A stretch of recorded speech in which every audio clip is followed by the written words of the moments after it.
ഭയങ്കര പഠിപ്പിയാണെന്നാണ് നാട്ടിൽ എല്ലാവർക്കും ഒരു ധാരണ ഉണ്ടായിരുന്നത്. ഞാനും അങ്ങനെ വിചാരിച്ചുകൊണ്ടിരുന്നത്. അതുകൊണ്ട് ഞാൻ ആദ്യം ഇച്ചിരി ജാടയൊക്കെ ഇട്ട് ഇരുന്നത്.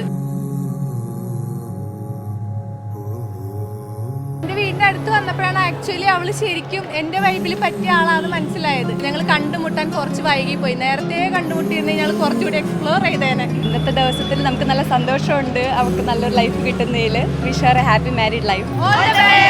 ചേട്ടാ ഒരു പിറ്റേ ഞാൻ ഇതാണ് ആക്കിയത്. ഞങ്ങൾ തന്നെ ആക്കിയത്.